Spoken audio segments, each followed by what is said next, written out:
শাকিল আসলে প্রথমে যদি নদীর পানির কথা বলি, যে পানি কিন্তু ওঠানামা করছে, যে পাহাড়ি ঢলে যে নিম্নাঞ্চল প্লাবিত হয়েছে, সেখানে বেশ কিছু নদীর পানি কিন্তু ইতিমধ্যে বিপদসীমা অতিক্রম করেছে। আপনাকে যদি প্রথমে সুরমা নদীর কথা বলি, সুরমা নদীর পানিও কিন্তু আসলে বিপদসীমার উপর দিয়ে প্রবাহিত হচ্ছে। এছাড়া কুশিয়া, কানাই, সারিঘাট, এইগুলোর পানিও কিন্তু বেড়েই চলছে। আপনাকে যদি বলি যে কুশিয়ারার পানি কিন্তু এখন পর্যন্ত আমরা যতটুকু জেনেছি যে 207 সেন্টিমিটার বেড়েছে। তবে সারি নদীর পানি বৃদ্ধি পায় নতুন করে বিপদসীমা থেকে 14 সেন্টিমিটার নিচে এখনও রয়েছে।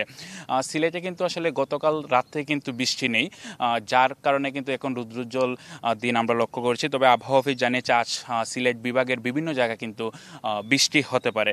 তবে গত 24 ঘন্টায় আবহাওয়া অফিস আমাদেরকে সকালে একটি তথ্য দিয়েছে, যে তারা বলছে যে গত 24 ঘন্টায় অর্থাৎ আজকে সকাল 6টা পর্যন্ত সিলেটে বৃষ্টি 61 মিলিমিটার বৃষ্টিপাত রেকর্ড করা হয়েছে। এদিকে সিলেটে পানিবন্দী মানুষের সংখ্যা বাড়ছে। গতকাল 3 লাখের মতো আমরা তথ্য পেয়েছিলাম। আজকে জেলা প্রশাসনের পক্ষ থেকে জানানো হয়েছে 5 লাখের বেশি মানুষ কিন্তু এখন পর্যন্ত পানিবন্দী রয়েছে। সিলেটের যে নিম্নাঞ্চলগুলো রয়েছে, গোয়াইনঘাট, কানাইঘাট, জৈন্তাপুর, জকিগঞ্জ, এইসব এলাকায় কিন্তু পানিবন্দী মানুষের সংখ্যা বাড়ছে এবং আশ্রয়কেন্দ্রগুলো কিন্তু ইতিমধ্যে খোলা হয়েছে। 470টি আশ্রয়কেন্দ্র ইতিমধ্যে প্রস্তুত করা হয়েছে এবং সেখানে মানুষ ওটা শুরু করেছেন। তবে জেলা প্রশাসন থেকে বলা হয়েছে মানুষ কিন্তু আশ্রয়কেন্দ্রমুখী খুবই কম। এখন পর্যন্ত 5,802 জন মাত্র মানুষ আশ্রয়কেন্দ্রে উঠেছেন। তবে সবচেয়ে শঙ্কার বিষয় হচ্ছে এখানকার পশুগুলো নিয়ে, কারণ সামনে কুরবানি ঈদ। আপনি জানেন যে এখানকার যারা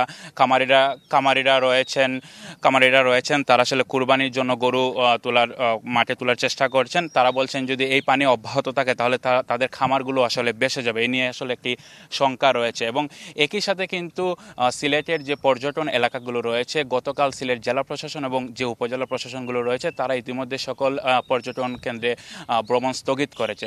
সব মিলিয়ে সিলেটের পানি কিন্তু ওঠানামা করছে। তবে আশঙ্কা করা হচ্ছে যদি আবারও মেঘালয়ের পানি বাড়ে বা উজানের ঢলে পানি বাড়ে তাহলে মানুষের দুর্গতি বাড়বে। তো ইমন, এই আপনাকে ছিল আমার। ধন্যবাদ আমাদের সঙ্গে যুক্ত হওয়ার জন্য। দর্শক, সিলেট থেকে সরাসরি যোগ দিয়েছিলেন আমাদের সহকর্মী আজহার উদ্দিন শিমুল।